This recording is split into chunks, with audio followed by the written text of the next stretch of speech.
you is just what attracted you. Started off this project, correct?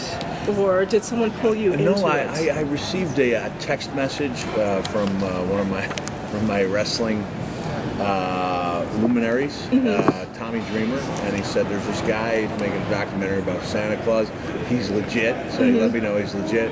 And the director, Tommy Avalone, had heard that I was a year-round Christmas fanatic.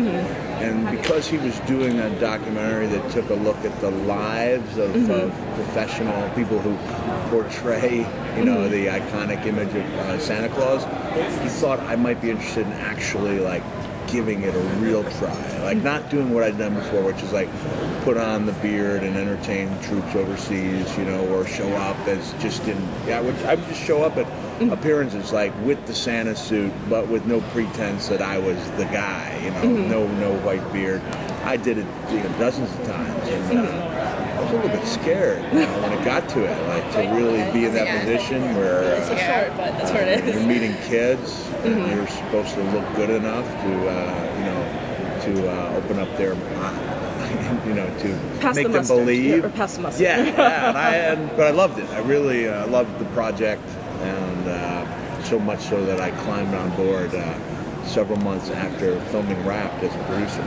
Yes, because I noticed you do have the producing credit. You're on. There's so many packages being offered on the Kickstarter page, meet Mick Foley's family, hang out with Mick Foley, have a signing from Mick Foley. I'm like, okay, I thought someone brought him in, but maybe he started this from the beginning. No, I wasn't. I was just supposed to be a subject. I really was, and it was after we were done. I thought we really had something, and I thought that the movie had really captured a certain magic, not only on a Christmas Eve at the Foley house with the real Santa Claus, but in my portrayal of that character was a magical event for me.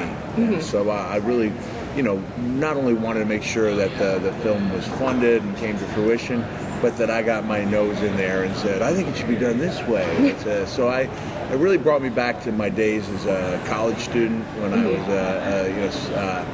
a major with an emphasis on TV and radio, to where I thought, I think I have some ideas on how we can better tell this story. And I'm still shocked that your children believe in Santa Claus, knowing that their dad. Actually, we all believe. That is excellent. We all. Santa still exists. Yes, kids. He's real. Okay. Yes. He's darn real. He is. A friend of mine. All right. I still follow Nora Tracker every there Christmas you go. Eve. So yeah. But what surprised you? That the kids because they know that you dress up as Santa each year. You pretend to be Santa, and they see you. I don't pretend. I become him. You become There's him. A difference. Yeah. They see you taking on the persona. Yeah. So I'm assuming from that they would say, Santa doesn't exist. Well, I would be what would be called an ambassador. Okay. We have the real guy is in the movie. Yes, I saw that. You yes. saw that? Yeah. And I was impressed because your son is like, Dad, that's you. But then Santa's arrived. It's like, oh my God, It was pretty cool, right? Yeah. And now, honestly, they've passed that stage, and the magic is more alive for them than ever, because now my son is wondering, Dad, how can we, honestly, he's not using the words, how can we spread that joy, but he will accompany me on my visits. We will include a couple of Christmas Eve visits that we're really looking forward to. So he's my number one elf. All right, that is excellent. Yeah.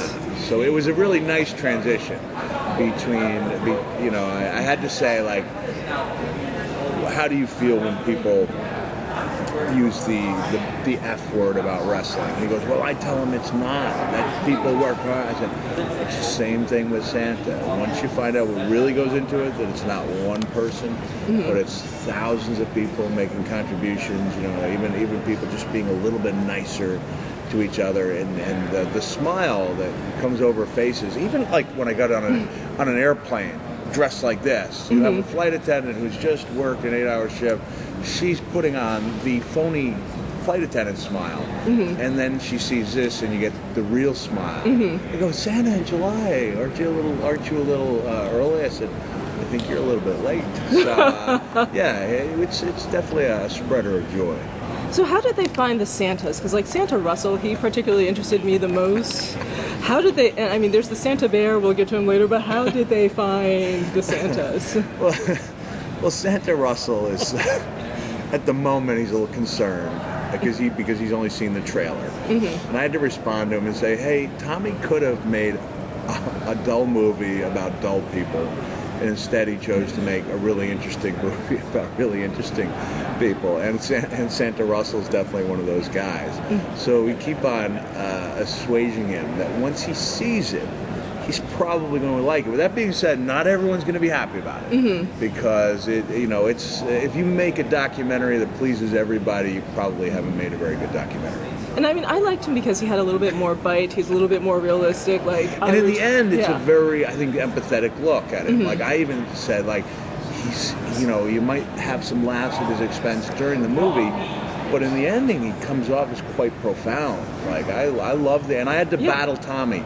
I wanted the happy ending. Tommy said that, to really to show the real story, we have to come full circle and show Santa Russell on his journey home, where it can be quite lonely.